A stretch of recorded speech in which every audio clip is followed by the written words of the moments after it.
This story isn't fiction, it's a mirror.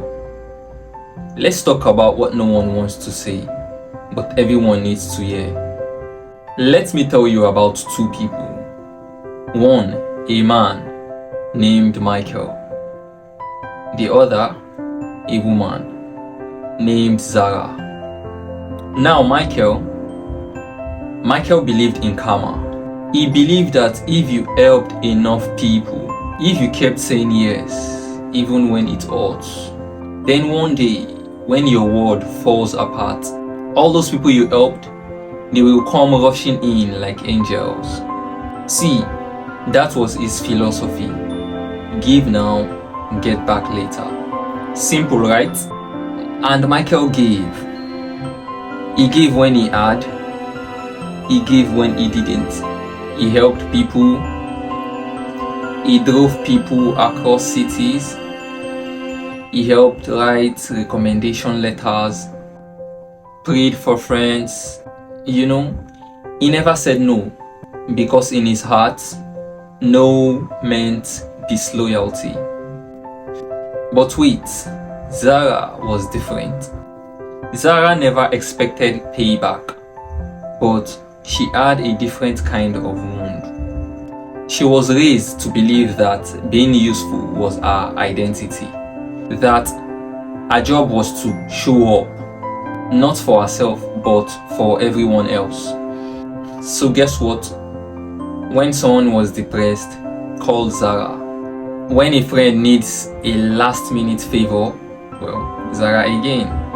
When someone needed a place to crash, well, yeah, Zara of course. But here's the problem. Zara was never home for herself. Her own peace always on hold. Her dreams delayed. Her voice buried under everyone else's needs.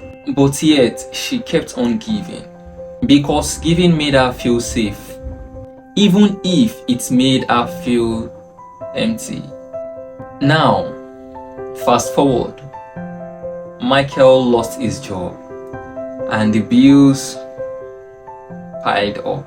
His phone, the one that used to ring non-stop, but now it's silent. He scrolled through his contacts, looking at people who he had helped, and his hands trembled. He sent out 3 messages, but only one replied. A dry "Damn bro, sorry" was the response he got. No follow-up, no "let me help", no offer, nothing. And you know what Michael did? Well, he stared at his screen and whispered, "So, I was never building loyalty. I was just convenient." That realization, it shattered him. He remembered how he skipped meals just to make sure a friend's project launched, how he missed family events just to show up for others. And now, when he needed just a little help, gone. Everyone was gone. He wasn't building bridges. He was building debts that he thought would be paid back. But see, people don't pay back what they never signed up for. Meanwhile, Zara was dealing with something else entirely. She wasn't angry. She was tired. Years of suppressing her needs have caught up with her. She wasn't bitter. She was numb. One evening, she sat at her floor, staring at the ceiling. She didn't cry. She didn't scream. She just breathed for the first time in weeks.